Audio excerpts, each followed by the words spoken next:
Lisa Virgiano adalah seorang petualang cita rasa. Kalian bisa menemuinya ketika ia berburu ikan bersama suku Bajo di Wakatobi, atau membuat pupuk lapis bersama petani biodinamik di Uttar Pradesh, India, atau menikmati sensualnya roti focaccia di kota kecil Altamura, Italia.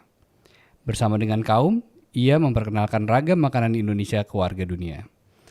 Perjalanan Lisa dalam seputar rasa ini dapat kita gali dan kita telusuri lebih jauh. Dan kali ini kita akan membahas seputar satu unsur rasa. Rasa itu merupakan sebuah hal esensial yang seringkali kita agung-agungkan atau kita sepelekan, tergantung pada tujuan hidup kita dalam mengecap rasa itu sendiri. Kita mengenal 5 rasa dasar: manis, pahit, gurih, asam, dan asin. Kali ini kita akan membahas soal asinnya kehidupan dengan Lisa Virgiano. Selamat pagi Lisa, apa kabar? Selamat pagi Robi, kabar baik. Ini udah lama banget ya kita gak ketemu ya. Iya. Terima kasih banget lo udah mau datang buat TEDx Jakarta kali ini. Terima kasih juga untuk undangannya. Saya senang sekali bisa datang di sini dan berbagi cerita ya mengenai aneka macam cita rasa. Saat ini kita langsung aja ya, kita bahas soal sebenarnya dari mana sih asal rasa asin ini? Menarik sekali kalau kita bicara mengenai rasa asin. Sebenarnya rasa asin berasal tuh dari mineral alami yang bernama natrium atau sodium klorida. Ini ditemukan banyak di air laut ataupun di daratan. Satu sumber ya rasa asin ini mineral alami dari bebatuan. Jadi datangnya dari batu.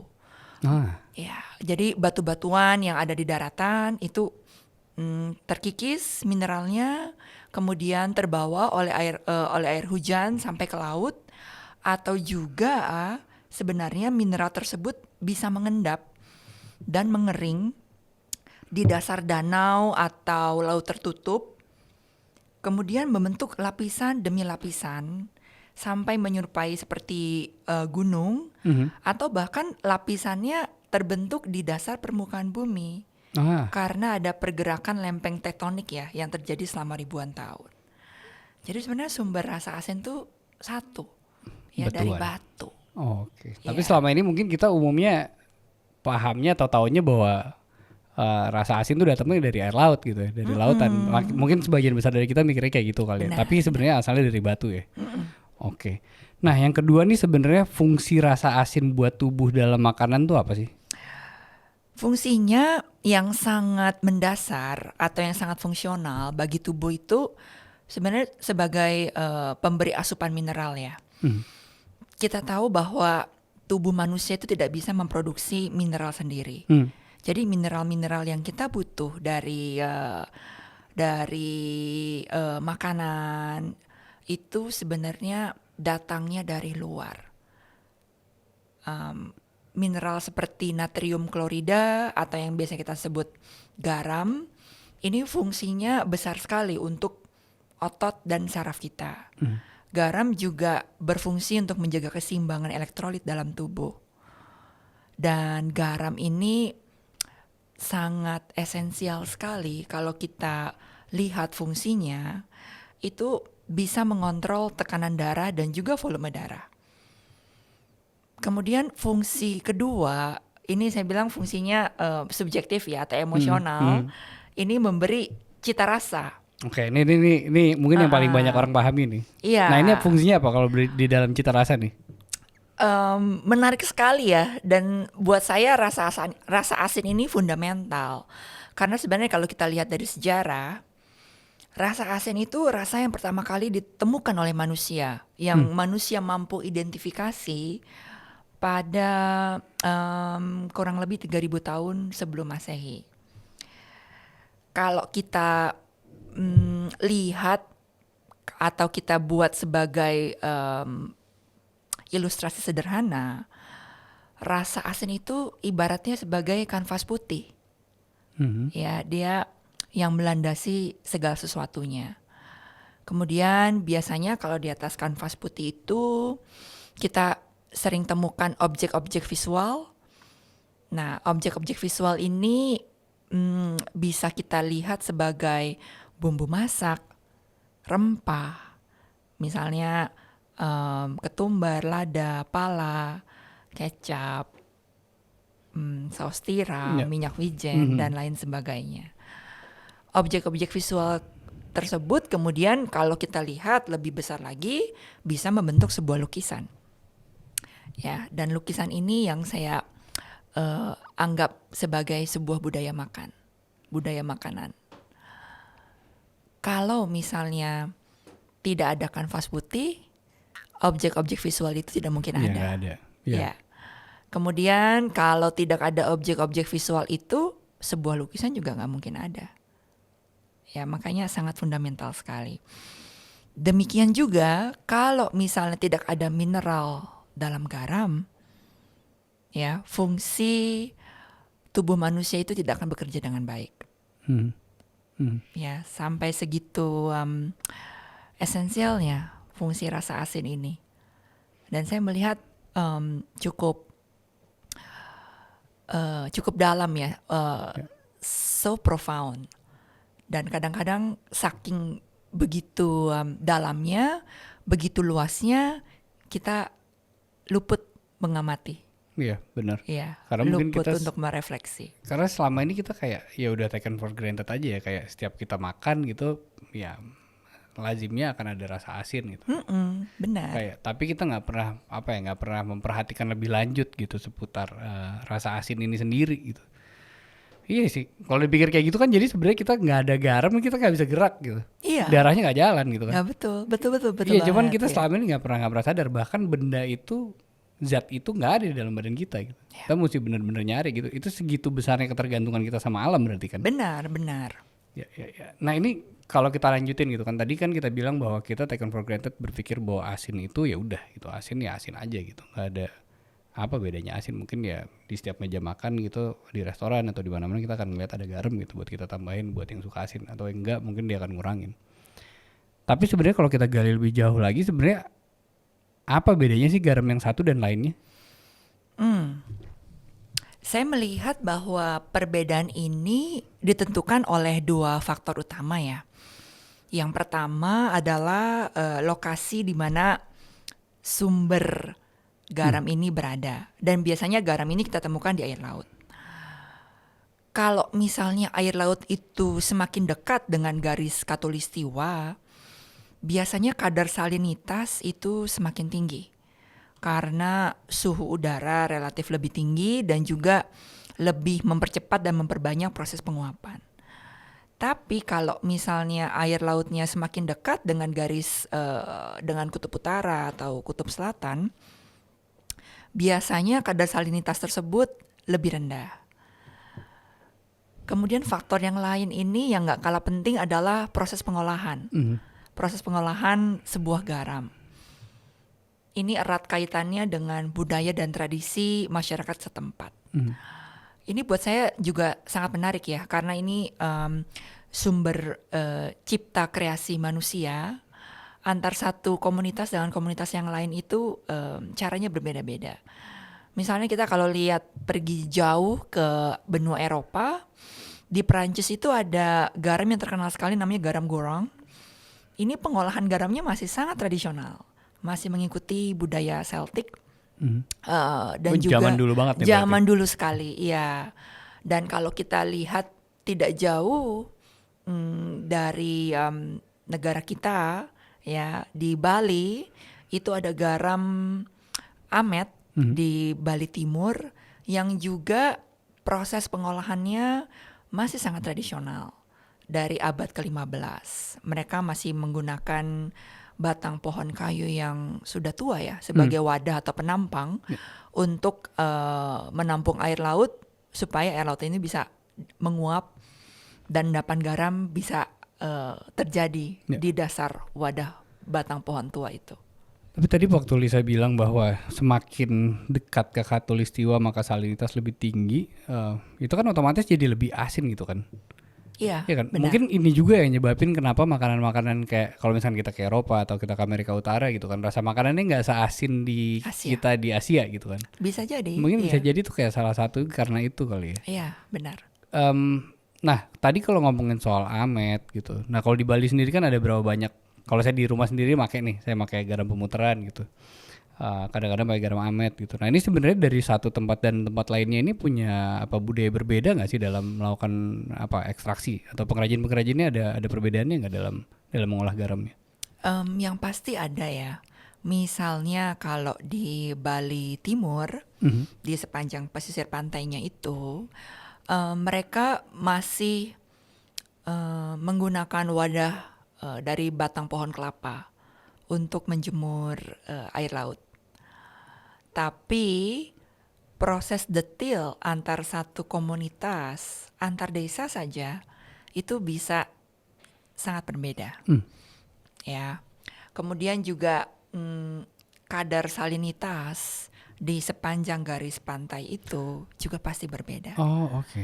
Ya, jadi itu yang menyebabkan misalnya dalam jarak 5 kilo aja atau dalam jarak 10 kilo, kalau kita uji kadar garam itu di laboratorium, pasti Udah kandungannya beda. berbeda-beda. Oh oke. Iya, itu yang membuat satu hal alam dan faktor manusia membuat nuansa ya, Iya, membuat betul. ragam Betul, rasa ragam asin rasa ini asin beda-beda. sangat kaya Yep. sekali. Iya. Nah, kalau di Indonesia sendiri jadinya ada berapa jenis garam nih?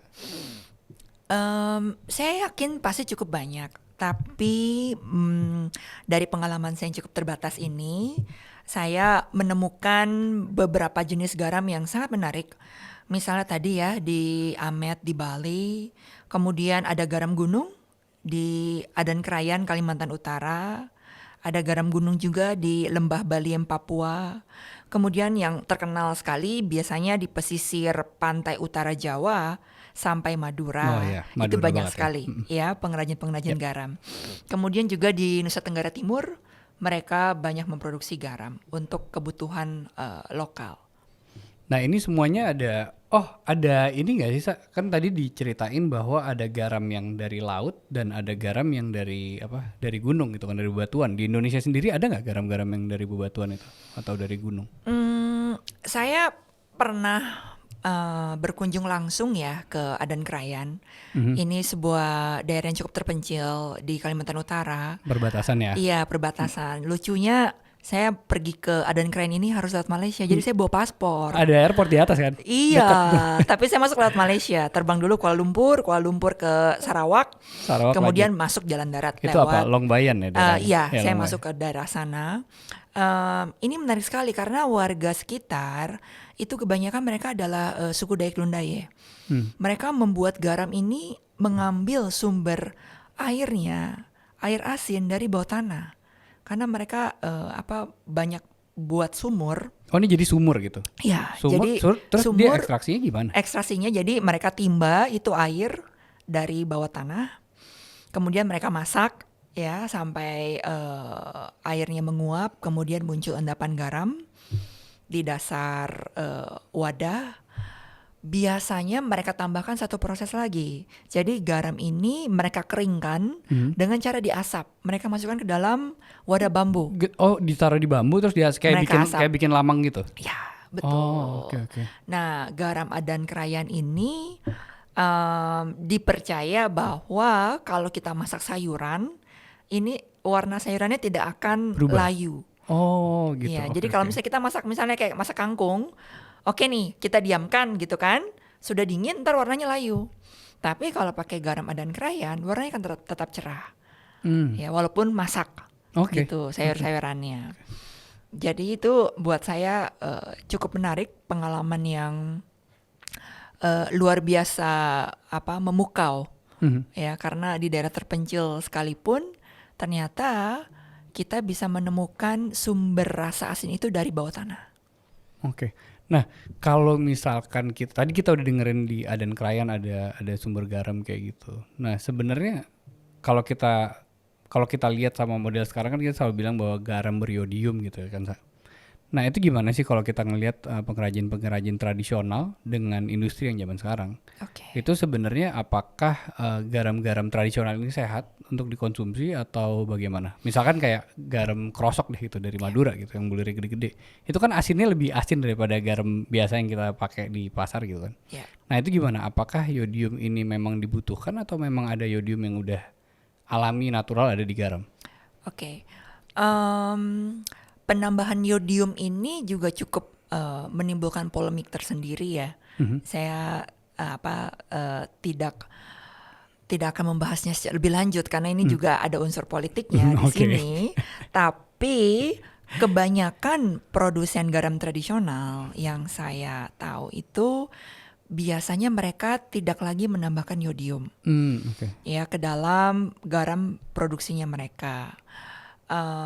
Ada pro dan kontra dalam hal ini. Tapi saya juga tidak mau mengatakan atau menarik konklusi bahwa misalnya garam buatan tradisional itu jauh lebih baik daripada garam industri. Oke. Atau garam industri lebih berbahaya dari garam tradisional. Karena kalau misalnya garam tradisional dibuatnya tidak mengikuti standar pangan yang tepat, bisa jauh lebih berbahaya. Iya betul. Ya, dan juga kalau misalnya kita hanya menggunakan garam krosok Madura misalnya, tidak membuat kemampuan cita rasa kita jauh lebih rendah daripada mereka yang memasak misalnya menggunakan Himalayan salt Iya.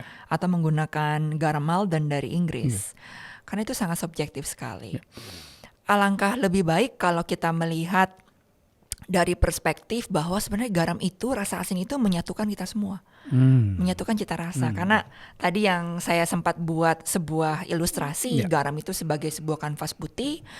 Dan sebenarnya kanvas putih ini tidak menciptakan sekat ya. Iya betul. Ya, dia malah menghubungkan satu sama lain. Menjadi dasar yang tidak berbatas. Ya, seharusnya itu juga kita bisa melihat garam sebagai pemersatu rasa di antara kita.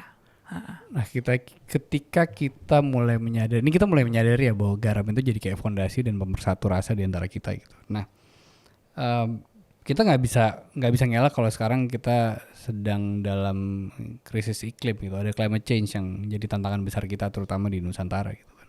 Sebenarnya ada pengaruhnya nggak sih terhadap para pengrajin garam? Cukup besar sekali, Robi, pengaruhnya.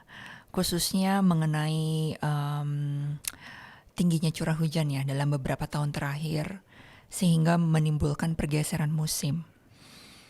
Seperti yang kita tahu, kebanyakan komunitas pembuat garam tradisional itu mengandalkan sinar matahari untuk menjemur air laut. Kalau misalnya curah hujan sangat tinggi dan akhirnya musim kemarau menjadi pendek atau bahkan bergeser, komunitas-komunitas ini akan menemukan banyak kesulitan untuk memprediksi kapan waktu yang tepat untuk mulai bekerja. Dan mereka juga akan kesulitan memprediksi kapasitas atau volume total produksi garam mereka. Jadi ini masalah yang cukup besar Ya sebenarnya. ya bagi pengrajin garam.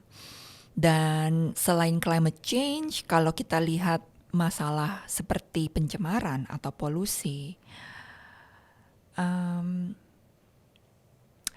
cemaran mikroplastik itu paling banyak ditemukan garam di Asia. Karena lautan kita. Iya, betul. Dan walaupun belum ada data yang cukup banyak untuk membuktikan bahwa mikroplastik itu berbahaya bagi kesehatan manusia kalau dikonsumsi dalam jangka panjang, tapi ini sudah merupakan setidaknya alarm ya bagi kita untuk lebih menjaga alam. Karena mikroplastiknya sudah nyampe loh di air laut, sudah menjadi satu. Iya itu mungkin suatu masalah berikutnya. Oke, mungkin selama ini kita berpikir bahwa kayak ternyata climate change juga ada masalah sama pengrajin garam gitu. Tapi ternyata ini besar ya, karena tadi mungkin Lisa pernah nyampein juga bahwa kalau misalkan itu hujan di tengah proses dia harus ulang dari awal gitu kan. Benar sekali. Oke, ini berarti akhirnya paham sih kenapa akhirnya untuk memenuhi kebutuhan garam aja lumayan sulit gitu, karena emang sangat sulit. Sekarang posisinya udah mulai tantangannya jadi semakin banyak. Ya. Oke, itu dia tadi kita sudah berbincang dengan Lisa Virgiano. Istilah garam di laut, asam di gunung ternyata tidak selamanya benar ya, Sa?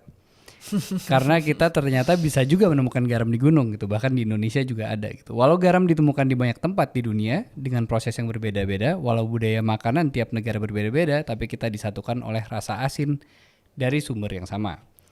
Mineral dari bebatuan mengalir atau mengendap dan saling terhubung tanpa sekat di bumi ini. Menghubungkan rasa asin antar sesama makhluk. Rasa yang membawa kita pulang ke sejatian diri kita dalam bercita rasa.